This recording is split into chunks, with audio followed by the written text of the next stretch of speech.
Jim Sturgess, it's a pleasure to see you again. Last time I seen you was in Clarence in Dublin. That's right, yeah, I remember. Bono's gaff. Yeah, Bono's place. It's good to see you again.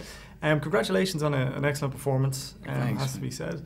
But it's an awfully complex role. Everything about this book and indeed adaptation is quite complex because of the setting and the setup.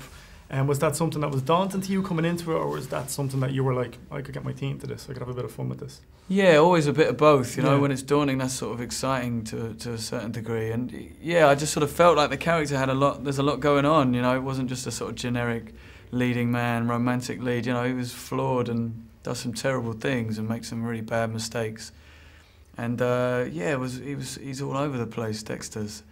So it was fun to kind of play that and just sort of go through his journey. It's so rare you get to spend 20 years with one character and see how he changes, you know. And so he becomes very different people throughout the film. And is there any pressure on you at all to make him kind of semi-conventional or just make him likable, or is it more important that this guy goes on a journey and this guy, it feels real, it doesn't feel like somebody that's, you know, that kind of atypical Hollywood romance? We had to sort of tread a fine line when you're making the film, because I mean you only have 2 hours with these characters. When you make the book, you spend so much time with them and you get to really hear their sort of inner thoughts. So we couldn't make him too unlikable and too obnoxious and unpleasant, because you really wouldn't kind of care about him or root for him or even want Emma to even be with him. So we had to sort of weave in and out of sort of like bringing out the sort of obnoxiousness and then finding the vulnerability and making you at least understand why he's being like that, you know. And what about chemistry? Chemistry is something that's very, very funny. It seems to be either there or it's not there with somebody. And did you feel at a certain point that you and Anne just had it? Did you, like, was it a meeting? Was it rehearsals where you were like, because I mean it's the crux of the story, it's the nucleus of the story. Yeah, we just got on very well quite quickly. I mean, it was really effortless. I mean, she's a really nice girl and really fun to sort of be around and work with, and you know, hard working as well. So, you know, a lot of the chemistry is in the writing, really. You know, these characters have great chemistry, so we had to just sort of mimic that. But luckily, like, got on really well as people ourselves, which is, you know, it helps enhance that that sort of friendship. And we, you know, our friendship sort of developed as we made the film. You know, we didn't know each other at all at the beginning, and it was great. They allowed us, because we shot so out of sequence, but they allowed us. The first day of filming was the first time we meet as characters. Chronological in that way. So we were at least allowed a good starting point where we really didn't know each other very well.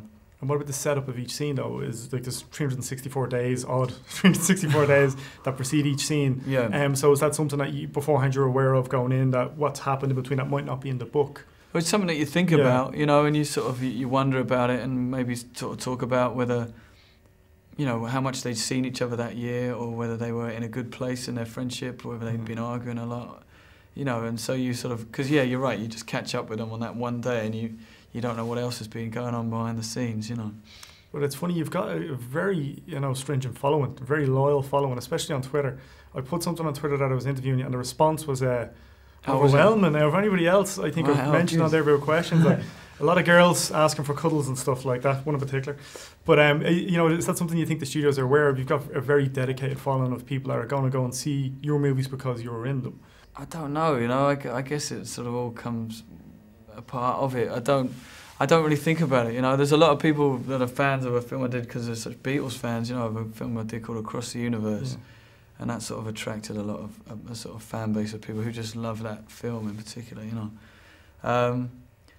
Yeah, I don't know, I really don't know, I can't answer that, you know. You sort of turn up to the auditions, you do the best you can and just hope that you sort of represented the best character in the best way, you know. But of course, you know, I'd be naive to think that, you know, there wasn't other things going on and how the studio wished the films to be cast. But I really don't know. Get them to look on Twitter. Yeah, right. There were some actors. Geez, man, some actors have millions of people on Twitter. I've got a couple of thousand. I don't know. They love you though. That's the thing. Oh, that's nice. Yeah, well, that's lovely. Jim, it was great to see you again. All right, mate. Cheers.